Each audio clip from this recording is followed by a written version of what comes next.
আমরা দ্বাদশ শ্রেণীর আংশিক সমীকরণ এই অধ্যায়টি নিয়ে আলোচনা করছি। এর আগের লেকচারে আমরা কয়েকটা প্রবলেম দেখেছি এবং বেসিক যে সমস্ত তথ্যগুলো রয়েছে সেগুলো আমরা আলোচনা করেছি। এখানে দেখো আমরা সাইন ইনভার্স এক্স এর ইন্টিগ্রেশন নির্ণয় করব।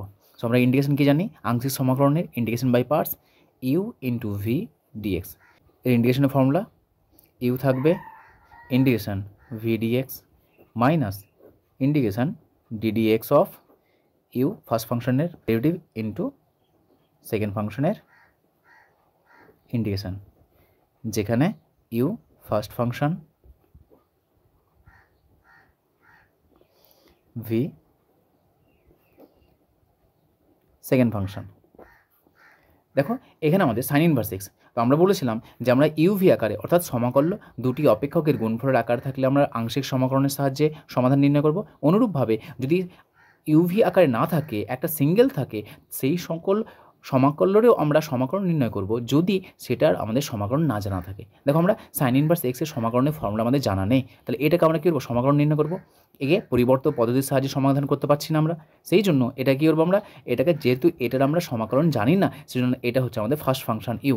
আর ভি কিছু নেই, মানে কত আছে? ভি আমাদের নেব এটাকে সেকেন্ড ফাংশন 1। আর লগ এক্সে আমরা ইন্টিগ্রেশন করেছি এর আগে, সো এর আগে আমরা লগ এক্সে ইন্টিগ্রেশন করেছি। কীভাবে করেছিলাম? অনুরূপভাবে ভি সমান আমরা 1 ধরেছিলাম। সো এটাকে সাজিয়ে নিচ্ছি sine inverse x into 1 dx. So এটা হচ্ছে আমাদের ইউ, যার ইন্টিগ্রেশন জানি না, আর ভি, যার ইন্টিগ্রেশন আমাদের জানা আছে।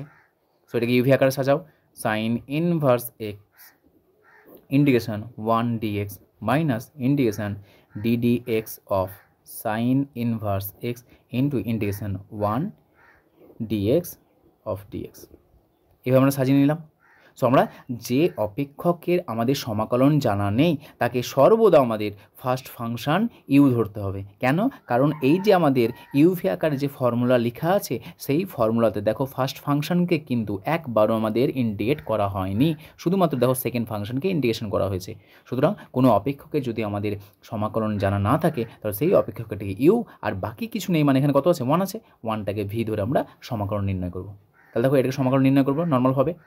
সাইন ইনভার্স এক্স থাকলো, 1-এর ইন্টিগ্রেশন কত হয়? এক্স মাইনাস সাইন ইনভার্স এক্সের ডেরিভেটিভ কত হয়? √1/√1 মাইনাস এক্স স্কোয়ার। 1-এর ইন্টিগ্রেশন কত হবে? Simple x dx equals to এক্সটাকে সামনে নাও, so x sine inverse x minus integration x by √1 minus x square dx. দেখো শুধুমাত্র আমাদের এটাকে ইন্টিগ্রেট করবো। সো এটাকে ইন্টিগ্রেট কীভাবে করবো? দেখতে পাচ্ছি আমরা যেহেতু পরিবর্তন বা প্রতিস্থাপন পদ্ধতির সাহায্যে যে দেখেছি যে কীভাবে এগুলো ইন্টিগ্রেট করতে হয়। দেখো ডিএক্সের সঙ্গে কত আছে? এক্স রয়েছে। সো আমরা দেখতে পাচ্ছি নিচে আছে এক্স স্কোয়ার, এই এক্স স্কোয়ারের ডেরিভেটিভ বসে আছে না? এক্স স্কোয়ারের ডেরিভেটিভ কত হয়? এক্স স্কোয়ার ডেরিভেটিভ হয় আমাদের 2x, কিন্তু 2 নেই, কিন্তু এক্স তো আছে। চলরাশির কথা ভাবো, কনস্ট্যান্ট আমাদের অ্যাডজাস্ট করা যাবে। এখানে এক্স স্কোয়ার ডেরিভেটিভ বসে আছে।